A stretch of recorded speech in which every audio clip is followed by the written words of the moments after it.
ಮದ್ದೂರಿನ ಗಣೇಶೋತ್ಸವದ ವೇಳೆ ಕಲ್ಲು ತೂರಾಟ ಪ್ರಕರಣ ಆಗಿತ್ತು. ಇದೇ ಸಂದರ್ಭದಲ್ಲಿ ಯುವಕರುಗಳು ಒಂದಷ್ಟು ಬಾರಿ ಕೇಳಿ ಬಂದಿದ್ದಂತಹ ಕೂಗಿದ್ದಂತಹ ಒಂದು ಹೆಸರು ಅಂತ ಹೇಳಿದ್ರೆ ಅದು ವಿಜಯಪುರದ ಶಾಸಕ ಬಸನಗೌಡ ಪಾಟೀಲ್ ಯತ್ನಾಳ್ ಅವರದ್ದು.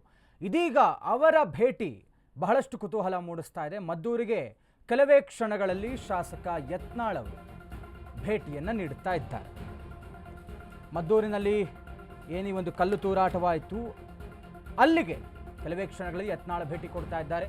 ಕಾಂಗ್ರೆಸ್ ಸರ್ಕಾರದಲ್ಲಿ ಹಿಂದೂಗಳೇ ಟಾರ್ಗೆಟ್ ಆಗ್ತಾ ಇದ್ದಾರೆ. ಮದ್ದೂರಿನಲ್ಲಿ ಗಣೇಶ ಮೆರವಣಿಗೆ ವೇಳೆ ಕಲ್ಲು ತೂರಾಟ ಆಗಿದೆ. ಶಿವಮೊಗ್ಗದ ಸಾಗರದಲ್ಲಿ ಗಣೇಶ ಮೂರ್ತಿ ಮೇಲೆ ಮಕ್ಕಳು ಉಗಿದಿದ್ದಾರೆ. ಶಿವಮೊಗ್ಗ ಜಿಲ್ಲೆಯ ಭದ್ರಾವತಿಯಲ್ಲಿ ಪಾಕಿಸ್ತಾನ ಪರ ಘೋಷಣೆ ಕೂಗಿದ್ದಾರೆ. ಇಷ್ಟಾದರೂ ಕೂಡ ರಾಜ್ಯ ಸರ್ಕಾರ ಇನ್ನೂ ಯಾಕೆ ಸರಿಯಾದಂಥ ಕ್ರಮವನ್ನು ಕೈಗೊಂಡಿಲ್ಲ? ಮದ್ದೂರು ಜನ ನನ್ನನ್ನು ಕರೆಸಿ ಮಾತನಾಡಿಸುವಂಥ ಉತ್ಸಾಹದಲ್ಲಿದ್ದಾರೆ. ನಾನು ಕೂಡ ಮದ್ದೂರಿಗೆ ಹೋಗ್ತಾ ಇದ್ದೇನೆ ಅಂತ ಬಸನಗೌಡ ಪಾಟೀಲ್ ಯತ್ನಾಳ್ ಅವರು ಹೇಳಿಕೆಯನ್ನು ಕೊಟ್ಟಿದ್ದಾರೆ.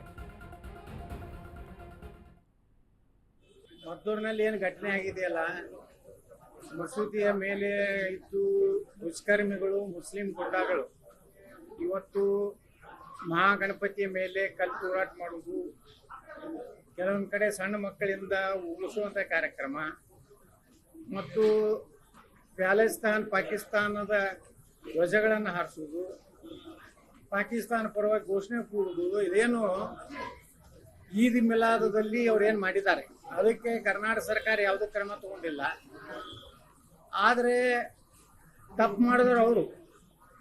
ಆದರೆ ಹಿಂದೂಗಳಿಗೆ ಟಾರ್ಗೆಟ್ ಏನು ಮಾಡ್ತಾ ಇದ್ದಾರೆ, ಅದರ ಹಿನ್ನೆಲೆಯಲ್ಲಿ ಸಾಕಷ್ಟು ಮದ್ದೂರಿನಲ್ಲಿ ಜನ ಏನು ಪ್ರತಿಭಟನೆ ಮಾಡುವಾಗ ಅಲ್ಲಿಯೂ ಸಹ ನನ್ನನ್ನು ಕರೆಸಬೇಕು, ನನ್ನ ಮಾತಾಡಿಸ್ಬೇಕು ಅನ್ನೋಂಥ ಒಂದು ಉತ್ಸುಕತೆ ಏನಿದೆ ಜನರಲ್ಲಿ, ಅದಕ್ಕೆ ನಾನು ಅಲ್ಲಿ ಭೇಟಿಯಾಗಿ ನಮ್ಮ ಹಿಂದೂಗಳಿಗೆ ಧೈರ್ಯ ತುಂಬಿ ಅವರಿಗೆ ಯಾವುದೇ ರೀತಿ ಹೆದರುದು ಬೇಡ, ಇದು ಒಂದು ಔರಂಗಜೇಬ್ ಸರ್ಕಾರ ಇದೆ, ಆದಷ್ಟು ಬೇಗನೆ ಔರಂಗಜೇಬ್ ಸರ್ಕಾರ ಪತನ ಆಗ್ತದೆ ಅಂತ ಹೇಳಿಕೆ ಹೊರಟಿದ್ದೆ.